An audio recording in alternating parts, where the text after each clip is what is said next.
November 8th, 2021. From El Cajon, California, this is episode 244 of You Can Bet on That. Hi, everybody. Welcome to You Can Bet on That, a podcast for the recreational gambler. My name is Mark Duvall, and sitting across from me is Dr. Mike. Hello. Oh, Mike, our sports bets have just been so terrible lately. Yeah. About a week and a half ago, we had a fantastic Saturday, and we're all jumping around like, ooh, we can quit our jobs. We'll just be sports bettors. And it has been terrible since, oh my gosh, yesterday. Yeah. Your college games were bad. My pro picks were terrible. I lost some big money on favorites, and NHL. It's just been terrible. Yeah, well, it was weird. There were not so many upsets in college football yesterday. There were a few big ones, but there were more games where like a team's favored by 28, like Alabama, and they end up winning by 7 or something. They couldn't. Yeah. I mean, they were in threat of losing that game early. There were several games like that where teams just didn't play. I don't understand it. You bet on a couple of underdogs. There was one game where you had like 40 points. It was like plus 40. That's the one I won. Because they scored 6, so they had 46, and the opposing, they scored 43. So we won that game. Yeah. Well, whatever. We don't spend very much money on sports betting, so we can kind of, sit back and just whatever. Yeah, it's kind of for us. Day. It's more fun than anything else. But and college basketball starts this week. Right. The Aztecs have a game Tuesday, I saw. I stopped betting it last year because just seemed like it was too hard. I don't know if it was COVID related or, teams not playing in their home courts or whatever. Right. I decided what I'm going to do this year, Mike, is just bet less. I'm going to still bet on college basketball. I'm just going to bet significantly less. I'm not going to bet as much as we do on pro. Oh, yeah. Okay. All right. So that's how it's going to go. That's fine with me. Okay, good. Yeah. Honestly, it's just, if there's even one game that we're watching that, we have a few bucks on it, then it's kind of fun. Yeah, it makes it more fun. Come on, that kind of thing. Yeah. So just to remind everybody, Dr. Mike picks all the football. Pro and college. Right. And then I do everything else. So. Last year I did really well. Yeah, you did, yeah. And this year, I'm sure I'm below 500. Oh, it's got to be, yeah. I'll figure it out after the show, and I'll send you an amount and send me a spreadsheet. Record. Can you send me a spreadsheet? Of course I can. Love those spreadsheets. Of course I can send you that, Dr. Mike. Thank you for asking. Wow, I'm excited now. You got something to do today. Well, we got an email from listener Doug. He said, here is a little system I started this year. And for me, it's working out really well. I go to the casino weekly and take $1,000 to gamble with, strictly craps. I also get about $150 in free play each week. Before I hit the casino, I leave $150 at home and take $850 to the casino plus the $150 free play.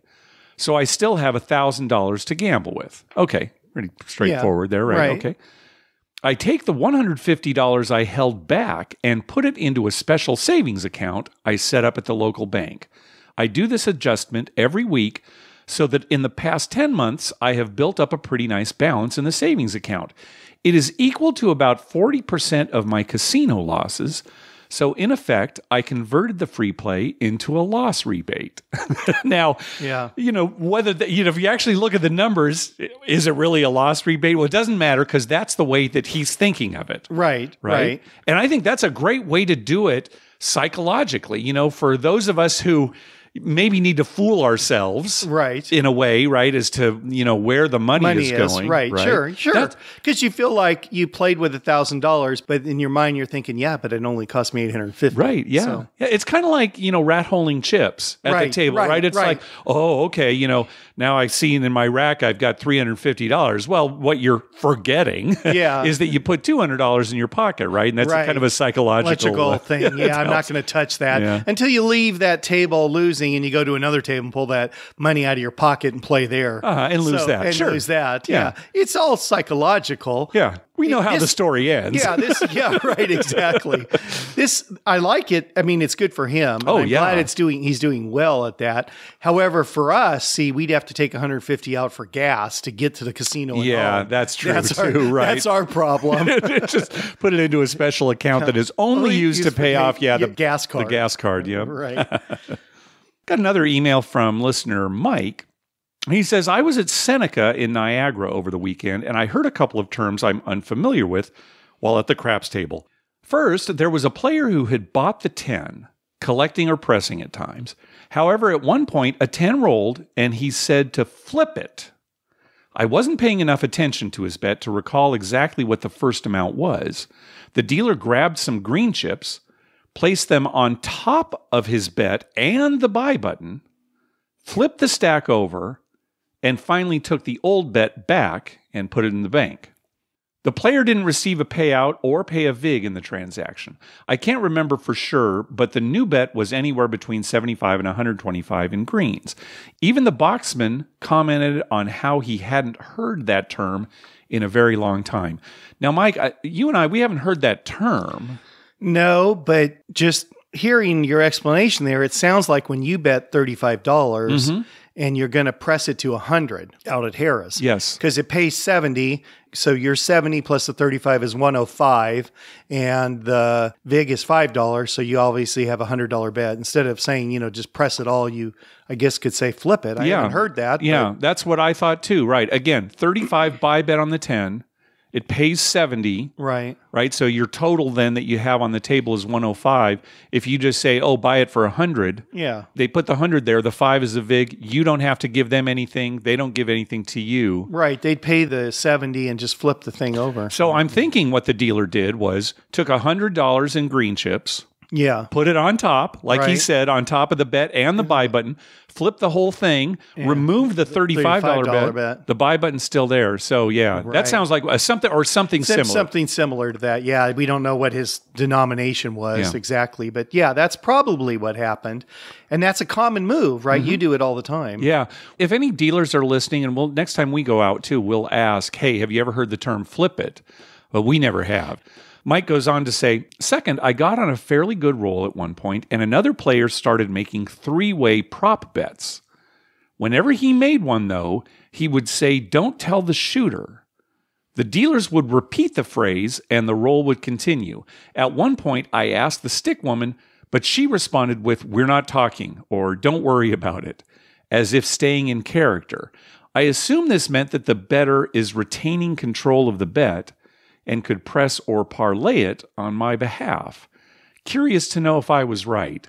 I guess, that's what it seems like. I say that all the time. Don't tell the shooter. Okay. Kind of like, I'm making a bet for them, a three-way bet. He's making a bet for himself, the dealers, and the shooter. Right.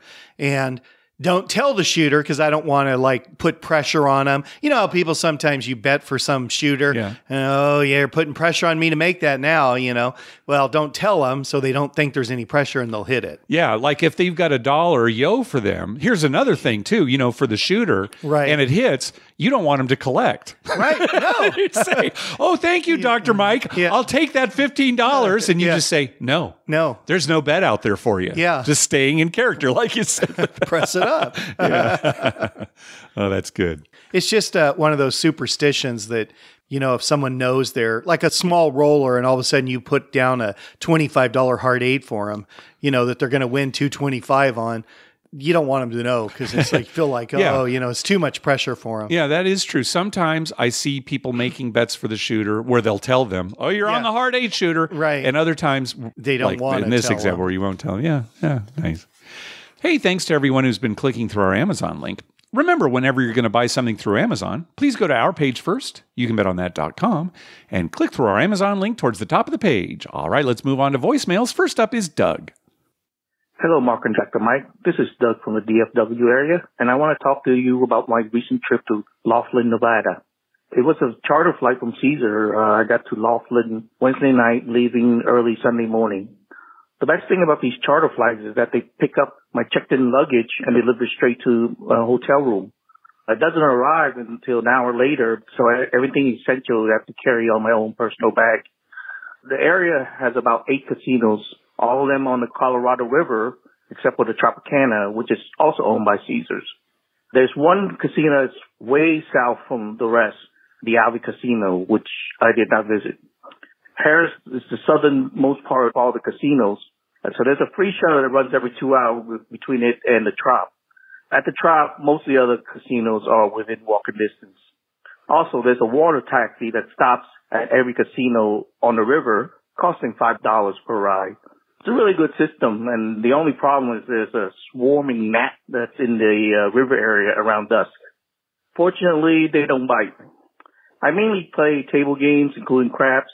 My crap session were really bad, only having one winning session. But then again, I only buy in like $200 at $5 or $10 tables. With the table games, not our casino has them open 24 hours. Some open at noon, some at 2 p.m. Harris is the only one that I've seen where they have it all open all night. I did see $5 craps table on Thursday, but they all went to 10 by Friday and Saturday. At the Aquarius, which is one of the largest casino, they have twist on Carnival game, and they changed the name. It's included 3-card and 4-card poker. They also have a credit card machine on the table, but I didn't try to get any money from it because I know it's going to be a big interest charge. The northernmost casino is Don Laughlin's Riverside Casino. This is also a big place, and it seems to be a local favorite. The town is named after Don, and he's still alive. I've never been to a place named after a person who's still living. Also, at the table, they have a clicker that they dubbed the liquor clicker, which is used to get the server's attention. I thought that was pretty ingenious. All in all, even though I lost a lot, I really enjoyed the trip. It's a kind of like a mini Vegas vacation. Caesar has offered me the same trip for Thanksgiving, and I plan to do it again. Thanks, Mark and Dr. Mike. Love your show. All right. Thanks, Doug. Yeah, remember those clickers they used to have at the table? That's a throwback to the old days. Yeah. Remember back in the 80s, every casino would have clickers. Yeah, and they'd click. Now they played music so loud, I think in most casinos, clicking isn't. They'd never hear it. Well, I don't know. I wonder why they do get rid of them. So, these clickers, really what they were like children's toys. Yeah, right. Remember you had them as a kid just to make noise, just to be annoying. Noise, yeah, right. Yeah. and the cocktail waitress would hear it. Hear the someone click, needs a drink over there. They should bring those back. But they won't. It's too loud in the casinos, Mark. I don't know. I mean, I don't know. not all of them, but a lot of them play music loud enough. I guess. In Planet Hollywood, for instance, I'll just use that. Well, okay. Yeah, you're using one of the loudest casinos as an example. But yeah. It's got music and there's tons of people. I mean, the loudest, I think, is downtown. At, sure. Like Golden Gate. Golden Gate. They're playing the music so loud. A clicker. I mean, you'd never hear that. Yeah. I think it should be a flag system. Okay. Where the pit boss has certain flags that he, waves above his head.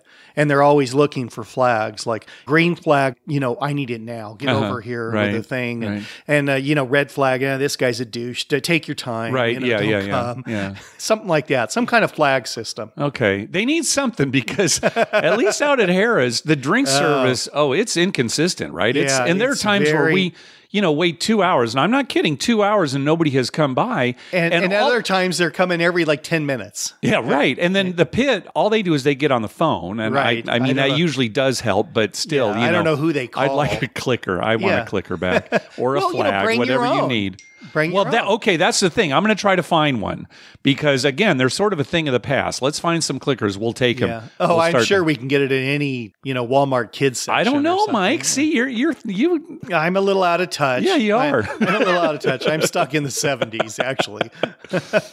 But we got to be able to find a clicker. All right, that's our goal. We'll Come on, they didn't get rid of clickers. Okay. Carburetors, sure, they're gone. Clickers still have to be here. All right, we'll find one, I'm sure. Boy, if you had asked me, is Don Laughlin still alive? I would have said no. I didn't realize it. Yeah, so he's 90 only years old. 90. He's younger only than my 90. Yeah. Well, younger than your dad. Great. That's nothing against your dad, but you could say that about virtually everyone. Yeah, well, he's younger than Mike's dad. That probably encompasses about 99.999% of people left in the world. Have you ever been to a city where it's named after somebody who's still alive? Not that I can think of. Yeah, I can't think of anything offhand. No, yeah. I got to get a city named after me before it's too late. Yeah, you better get on the ball, Mike. Maybe that's another thing I'll work on. Okay, clicker and getting a city named after yourself. Yeah, and those are all coming after hitting a royal flush, winning the football pool, and making sure every casino is named properly. You know what you should do, Mike? So Harrah's, Southern California is in a town called Funner. Yeah. Okay? It's not like an official incorporated city or anything. Right. But the casino, they were able to actually get the town named Funner. Funner, right. You frequent it quite a bit, Mike. I think you could probably petition them to change it from Funner to Stephanitis. Yeah, I think they'll be able to do that. You think that's it? Yeah, I think they could do it. Yeah. I'll try that. Okay, good. I'm going to push for that. I'll get a clicker and I'll just constantly click until they do that. That's right. You want me to stop clicking? Yeah. Change the name of this. All right. Next call. How's it going, guys? This is Asher calling from New Mexico once again. They just opened the first roll to win craps table here in New Mexico. So first in line for that. All the dealers are real new and real green, but it was really fun. It was really cool how it keeps track of your rolls. I bought in for $100. I ended up throwing 19 rolls, and I noticed that once you get past, I think it was 9 rolls, the table lights up. Either shows fire or it shows like a whole sky of stars. I eventually 7'd out after the 19 rolls. Everyone at the table didn't really know what was going on or how to play, and the dice ended up coming back to me, and I rolled again 19 rolls back to back. So it was crazy. I ended up leaving the table with a little over $700. So had a real great time. Just wanted to give you an update and let you guys know. I appreciate what you guys do on the podcast and keep doing what you're doing. Yeah, those are a couple of fun things about the roll to win tables. Fun graphics. Yeah. And I think it turns into like a hot shooter with fire and graphics, I think after like the 8th roll, something like that. And then a lot of them have bonuses for, I bet you can make on how many rolls. And if it gets to a certain amount, you get paid bonus money. Yeah. And it goes up to some maximum amount. That's kind of fun. The other good thing about roll to win, I think, is nobody can see what you're betting. So you could be betting, $150 on a 6, or you could be betting $1.50 or whatever the minimum is. Yeah. So that's less intimidating for people. I've noticed out at Harrah's when I see people over there, it's people who, are kind of unsure of themselves, but they can go play. On a regular table, they feel kind of weird because they don't, like if everyone else was betting $50 and they're betting, $5. There's no... No, you actually, the bet is represented on the big display, but there's no value associated with it. Right. It's friendly. Yes. For people. So I think it keeps track of rolls too. That's fun. You can say exactly, I rolled 22 times. Yeah, because how many times on a real table have you turned and said, God, he's been rolling a while. I wonder how many rolls, Some people do track that. Yeah, right. They bring their little pad and write down and everything. But most of us don't. No. One good thing about roll to win too is I like no swarming gnats. Yeah, no swarming gnats that I've seen anyway. Yeah, maybe some listener will have some. So that is nice, yeah. Yeah, and swarming. I like that they're swarming. What does swarming mean? It just means there are a bunch of them together. It's not like just one gnat going by. It's like a swarm of gnats. What do you mean, what does swarming mean? An organized or organized swarm? Well, it could be either one. Ooh. It could be either one. So they should say unorganized swarming or organized swarming. I guess. Where they're like all in coordination. If that's important to you. Yeah, like in that Star Trek movie where they were in coordination and then they played loud music to screw them up. Remember? Yeah, I do remember that. Yeah. Good questions, Mike. That's what I thought of when he said swarming gnats. I thought, it's like in Star Trek. All right, next up is Matt. Hi, guys. This is Matt from Pennsylvania. About 5 months ago, I was playing Ultimate Texas Hold'em on DraftKings Casino. It's live dealer, and they have just a regular side bet with the trips bonus. Had a $5 bet with $1 on the trips bonus, and we got dealt pocket aces. No big deal. Flop came down, 2 high spades. Turn and river came, and it hit the royal flush. I had a $5 bet out there, so I went 4 times. So for a $31 bet, paid out $2,606. Still kind of shocked right now, but kind of crazy because the next hand started right away. There was no stop down. There was no nothing. They didn't have to review it or anything. And pretty much everyone on the table was going nuts in the chat. And the dealer was just shell-shocked because she had been talking about never hitting a royal. But it can happen even on the live dealer casinos. Thanks for all you do. Have a great day. So there you go. Yeah. Online, live dealer. Right. So, I mean, some people don't like playing online because they're thinking, is something going on with the software. Yeah. The live dealer at least takes some of that doubt away. And here's a great example of a nice little win. And Matt even sent us a screenshot of the actual win. Did you notice on that the live dealer was wearing a mask? Yeah, I did. And for a second, I thought, is that live or is that a video thing? And they're just, making it like up to date, like she's wearing a mask, like in a real casino. Yeah. but then it says live, and you can kind of tell it's live from the picture.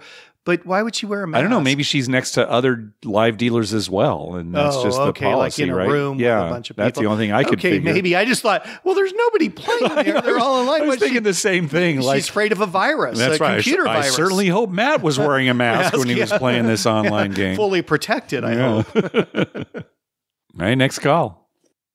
Hi, Mark and Dr. Mike. This is Tyler from Biggleswade in the UK. Long-time listener, first-time caller, or should I say voice noter. Firstly, I just wanted to thank you guys so much for the podcast that you put out. It keeps me thoroughly entertained during my long work commutes. And also, I'm forever grateful to you guys for introducing me to the world of craps, which is a game I absolutely love. Every time we go out to Vegas, we just can't get enough of it. Unfortunately, we don't get to play it as much over here. There's only sort of 2 or 3 tables across the UK. And yeah, it's just not really the same sort of vibe over here. My question for you, however, today is about blackjack. Now, this happened at a UK casino, but it'd be interesting to know what would happen in this scenario in Vegas or at any other US casino. So I'm at spot 3 on the blackjack table, and there's one other person on spot 4. I'm showing 16 and the dealer's showing 4, and I stand, obviously, because I'm 16 against 4. And now the dealer accidentally hits me, and he hits me with a 10. And I said, sorry, I said stand, and he said, no, you're right, you did, I apologise. He then took that 10 and put it face down next to him. Now he comes onto spot 4, and they also say stand, so that's fine. So then he turns over the card next to his 4, which is a 3, so he now is showing 7. He then proceeds to take the turned down 10 and put that on top of his 7 to make 17. Now, I don't know if it's just me, I was thinking that 10 would be burnt. I didn't know that he would then just be able to use the 10 now that everyone at the table's seen it, especially the person in the 4th spot, who I assume would have a massive advantage knowing what the next card is. I kick up a bit of a fuss and say, is that right? Can you use that 10 after we've all seen it? Shouldn't it be burnt? And they said, no, it's the rules of blackjack. They don't have to burn that card. They can put it on top of theirs. They can use it. They can use it to win the hand. That's absolutely fine. I just wanted to get your guys' thoughts on that because I thought it just seemed a little bit dodgy. I'm not really sure if that is in the rules or if they're just sort of pulling a fast one, really. But yeah, if you guys could just let me know what you think about that, that'd be great. Thanks again for the podcast, guys.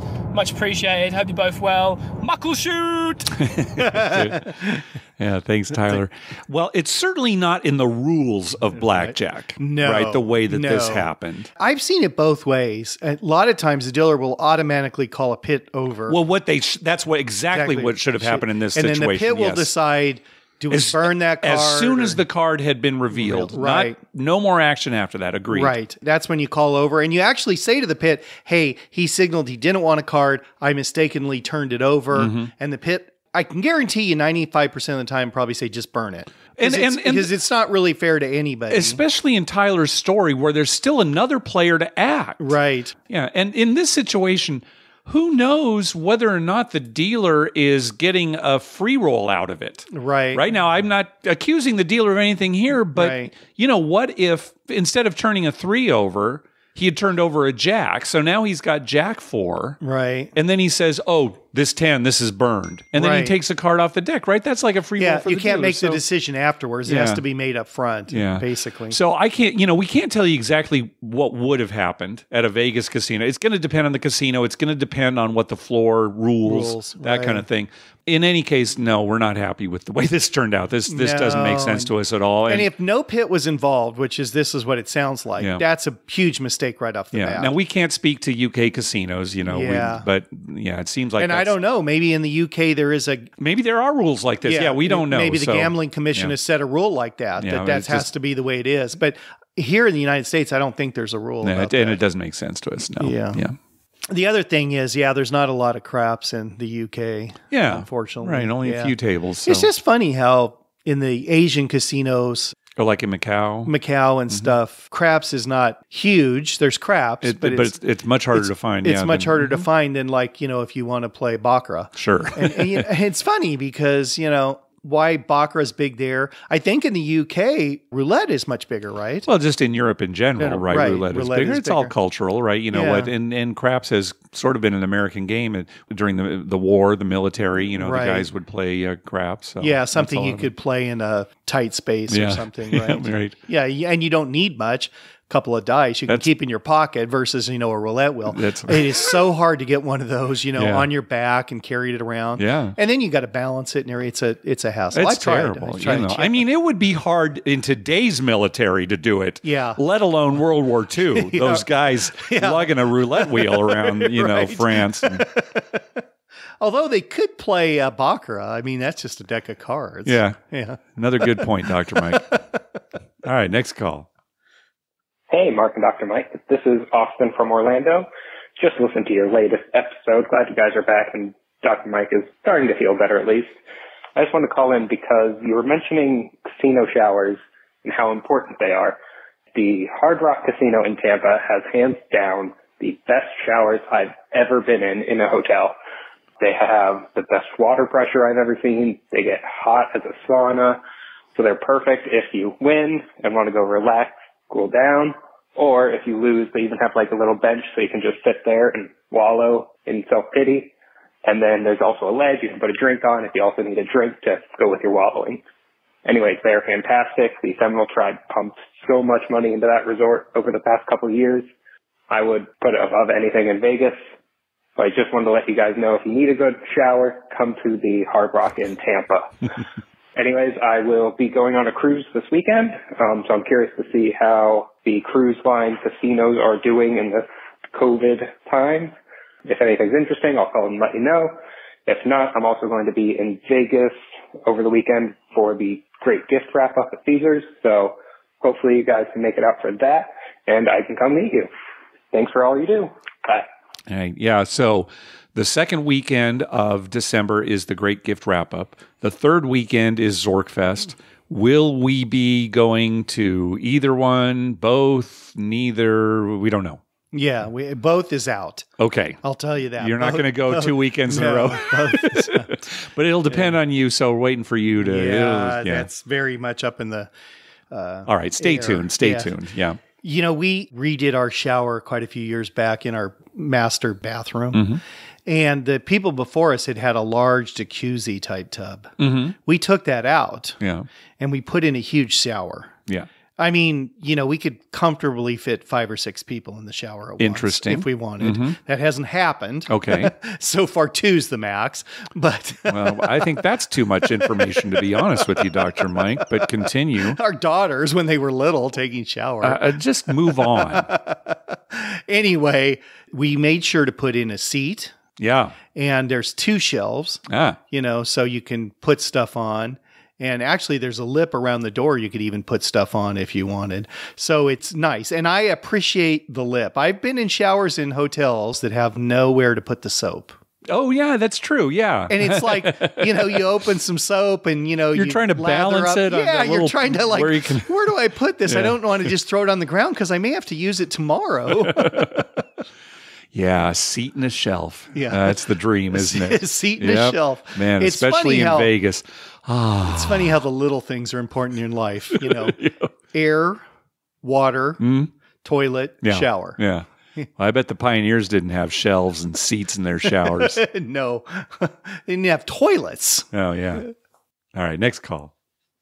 Hey, guys, want to give you an update from Florida. This is Sonny from Sarasota, Florida. The Hard Rock app is alive and well as of November 1st. Sports betting is now legal. First bet wagered, first bet won, first withdrawal a success. So everything's legit down here in Florida. It's a monopoly. And then the craps games and roulette coming mid-November at the Hard Rock in Tampa. Been playing bubble craps all this time waiting for this to happen. And my buddy plays rather large. Hit $500 bets, bumped up to $600 bets, hit $600 DC, and they stopped the game because it's a $12,000 hit. So they stopped the machine to get the information and paid him out in cash. He does this 3 times in the night. Every time they shut his console down, for a good 20 minutes for someone to come over and write all the information down. So apparently this bubble craps is treated as a slot machine. Very interesting stuff. First time seeing that. Anyways, great podcast. Love it. Keep it coming. Peace out. Bye. Yeah, thanks. Depending on the jurisdiction, how the casino interprets what a shoot-to-win craps game is. Probably state law in every state, right? But, you know, there's a gaming commission. I would think, though, it's open to interpretation because this is a federal form, the W2G we're talking about, right? Where it's $1,200 or more on a machine. Right. So should it apply to shoot to win? Does it apply to shoot to win? It's probably open for interpretation, but a casino, just to be safe, is probably going to issue one, right? Yeah, here's my thought. Bubble craps is not a machine.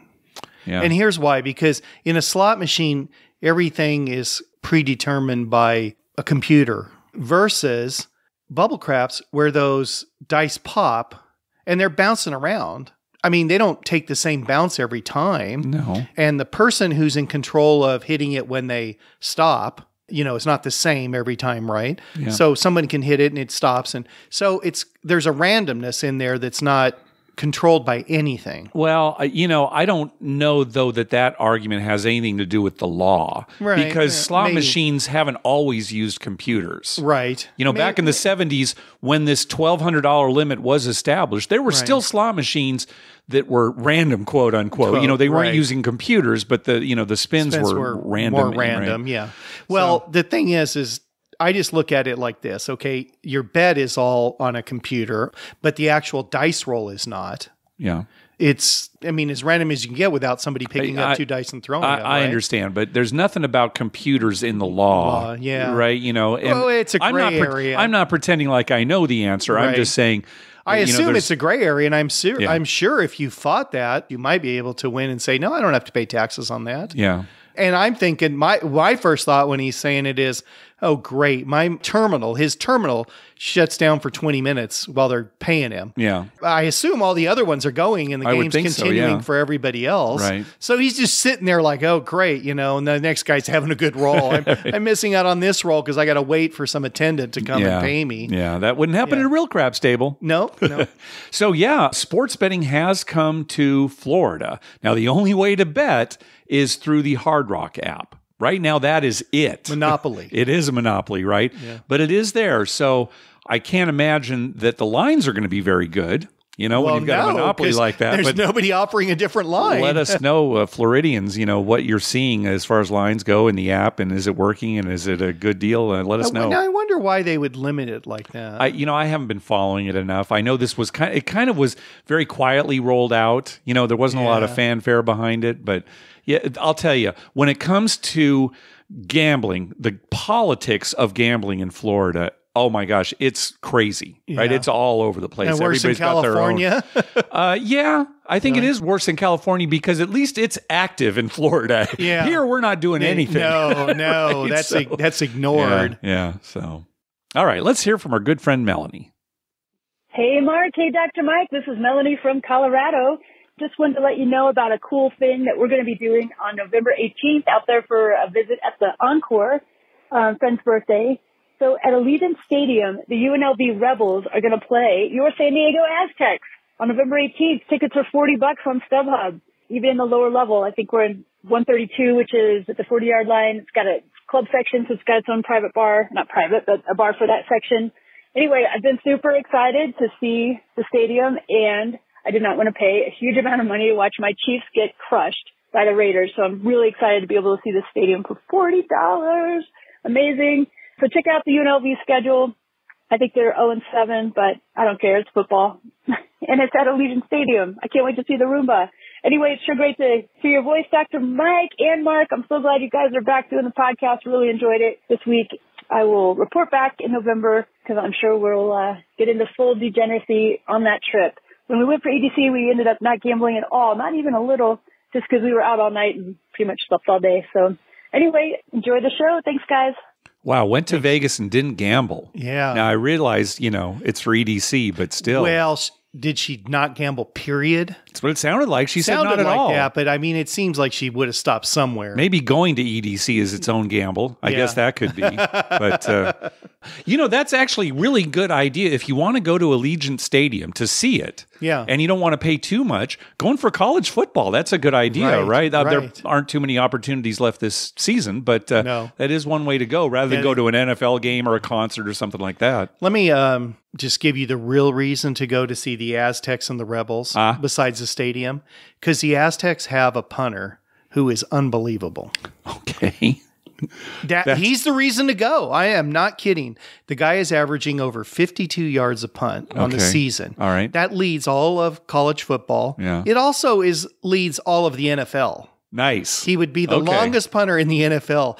The guy is a weapon. Not since Ray Guy for the Raiders way back in the day have I seen a punter this good. All right, so you kind of shoehorned that in there as like a reason to go see them, when really you just wanted to brag about the punter on stage. I did want him to brag about the punter because he's great. He deserves it. Yeah. Ariza, I believe, is his last name. Okay, yeah. And he kicks the field goals too. Yeah. Oh, nice. Okay, good. He's got a leg. He's got a real good leg. Very good. Anyway, he's a reason to go to that game. Yeah. Because the UNLV running Rebels are not a reason to go see. Well, see, but maybe that's not a reason to go because maybe they won't be punting much, right? The Aztecs, if they're playing a team as bad as UNLV, right? Maybe. Yeah. Hopefully once at least he'll have to punt. Yeah. It's the Aztecs, Mark. No, that's true. Every game close. They make it a little tougher. And then, sorry, Melanie, about your Chiefs this year. Yeah, it's a rough year for the old Chiefs, isn't it? Yeah, I don't know what's going on with them. Whatever. Do you know that they have not covered a sports bet, I believe, this year? I think you're right. Even this last one where they won, they didn't actually cover. Yeah. And we saw some stat, I don't know if this is still true, where they had turned over the ball on 24% of their drives. Yeah. Can you imagine? Right. Oh, my God. And last year, it was like on the low end. I don't know if it was a record, but it was one of the fewest turnovers in a season for an NFL team. Yeah. And this year, I don't know what happened to them. Yeah. And that's why betting's been so hard for me. Yeah. Yeah. All right. Next call. Hey, guys. Jack's in Phoenix and wanted to call. My wife and I went out to Las Vegas last month. And while we were out there, went to Binion's and came across a new game on the floor, which is always interesting. It was called Ricochet Poker. I gotta say, this game is not gonna last long. If you check out the YouTube video, I think the creator shows how to play the game, but the gist of it is, first off, everybody has to bet the same amount at the table, which, right away, how do you get an entire table to bet the same amount? Anyway, everybody gets dealt 2 cards face up, including the dealer, and then once everybody has 2 cards, the dealer finishes off with 3 more cards to give them a 5-card poker hand. The action will start on the player that has the lowest hand showing. So right away, as a dealer, you have to bounce around and figure out where to start the action. And you can choose to match the original bet to get 3 more cards. If you beat the dealer, your cards stay up and the dealer's hand gets thrown away. After everybody has established whether they want to play or not, there is only 1 hand remaining.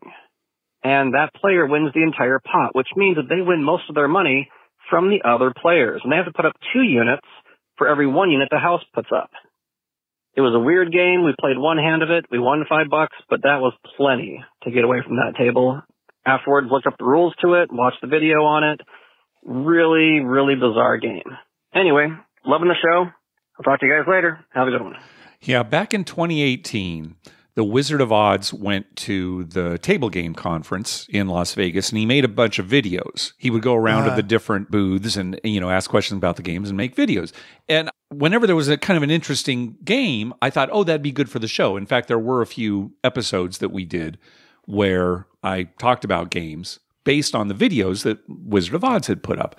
Well, Ricochet Poker was one of those games. And I actually thought it was a pretty interesting game. But I also thought, well, it's too complicated to explain on an audio podcast. And even if you heard, his explanation here, it's like, okay, it's much easier to understand if you can see it, and see what's going on. But I also agreed, I didn't think it would be a game that would catch on. No, it doesn't sound like it. Yeah, it's, first of all, people don't understand. You have to teach them. And then they have to want to play after, playing the first hand at least. And this didn't happen here, right? It's like, I don't, right? And plus, since you're playing against other players, people who might enjoy this game are just going to go play poker anyway, right? They're just going to go to the poker room. Well, and it's on a casino floor, not a poker room. So you might be with like 3 of your friends and you all sit down and play. And then it's like, well, I'm just winning money from my friend. Yeah, right. Know, it's not like everyone at the table can win. Like it can happen in blackjack or pie-out poker. Right. Yeah. So it's not friendly. It's not... I mean, it could be friendly. It's like playing poker at home, but when you're in Vegas, that's not what you're there for, right? Yeah. So it is interesting. I encourage people, if they're curious, to just do a search on Ricochet Poker and look at some of the videos. But yeah, it's not going to catch on. All right. One last call from David. Hey, Mark and Dr. Mike. Good to hear you guys back on podcast episodes again. Glad that Dr. Mike is feeling well. Quick question for you. We were walking around Cosmo playing some penny slots, and we were short a couple cents for one last spin. None of us wanted to put another $1 into the machine itself, but I noticed that one nearby had like 30 cents left on it that someone had left there. I cashed that out, we used that for our spin, and then I ended up doing that a couple more times in the casino. My question for you is there any legal ramification for me doing this? Can I get in trouble for doing this? Thanks, and again, glad to hear Dr. Mike is doing better. Bye. Thanks. You can get in trouble for doing this. Technically, It's not your money, and it's not really even technically the casino's money. Right. It's whoever left it there. So depending on who sees you do it or the jurisdiction or whatever, you could get in trouble. You could even get arrested for something like that.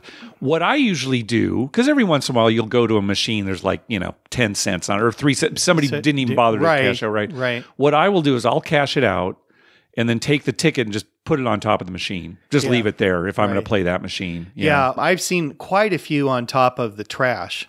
Not in the trash, but on the lip around it, for 10 cents, 15 cents. Somebody just leaves it there so somebody else can pick it up and use it. Or I'll see people even leave it at the cash out machine. Right. I don't want it. It's not. But technically it is not yours, even though it is like somebody's forfeiting it that, whatever they're doing. So, we would recommend not doing that.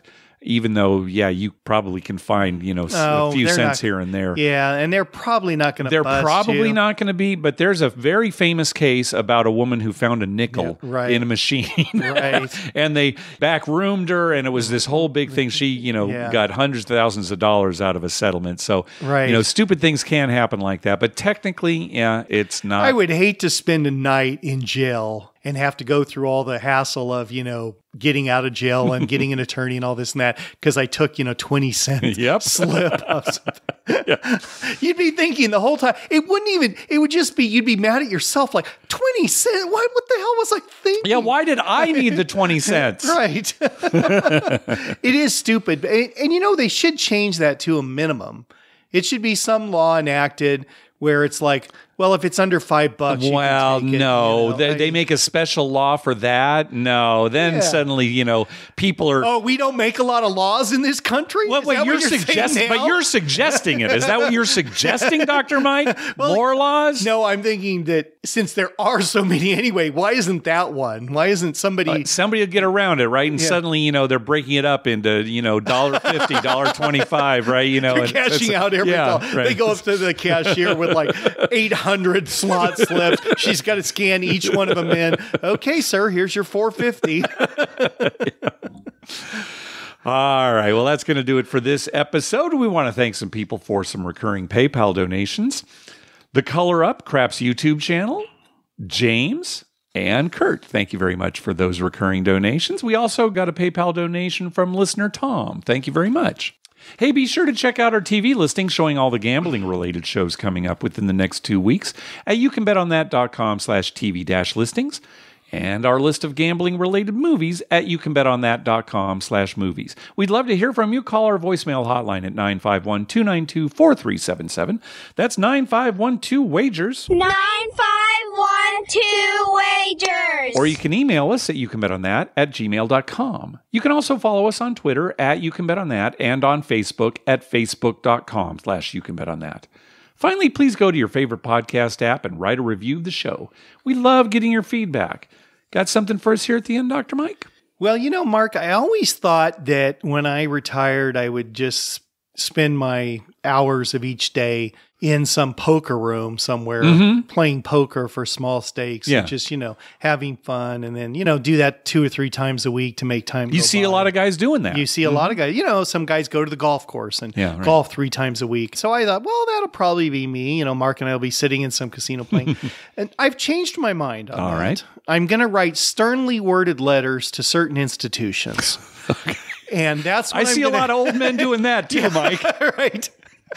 And that's what I'm going to spend my time. I'm going to start this week by writing the NFL a sternly worded letter on why the Chargers are playing in Philadelphia in an afternoon game. Okay. And Kansas City is playing in Green Bay in an afternoon game. Okay, so by afternoon games, you mean the late games, 4 o'clock Eastern, 1 o'clock Pacific. One of them's 4:30. The Kansas City game starts at 4:30 Eastern. Why? It just doesn't make sense to me, and that's going to be my complaint to the NFL, because now I've got those 2 games on the TV at the same time, and I have to, tape one of them because I want to watch both. Okay, so just to give an indication of how old Dr. Mike is getting, not only is he going to write this sternly worded letter, I'm sure it's not even email, it's really a letter. It's a letter. He just said that he's going to tape one of the games. All right? Just want to give an indication of how old this guy's... Record one of the games. So, yeah, it is weird. Why? Because daylight saving just ended today, right? So now it's going to be dark at those games. It gets dark like at 5. Yeah. So I don't know why they. Maybe they just want a certain number of early games, certain number of late games. I don't know. They make some dumb decisions in the NFL. Yeah. I mean, that's a fact. Yeah. Okay, that's gone back to the very beginnings of the NFL. Yeah. And this is just another dumb decision. You, when you retire, are going to run the TVs in casinos. Yeah, that's all I'm going to do. To make sure that the casinos are on. Yeah. And I'm going to get the NFL squared away. Okay. I don't have time right now because I've got a life and a family and work and everything. But when I'm retired, I'm going to run the NFL, Mark. Okay. And you're going to see some changes. There won't be stupidness like this. Really? Yeah. Wow. I'm looking forward to that, Dr. Mike. I've got faith in you. The NFL owners, pay attention.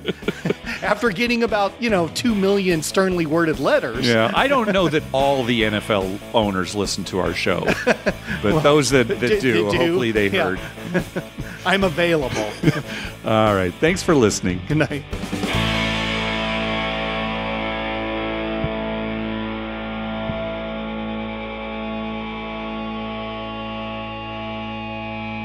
Okay, let's thin this herd. Untucked shirt, no thank you. Born in San Diego, yikes. An adult named Todd? So, this is what online dating is like?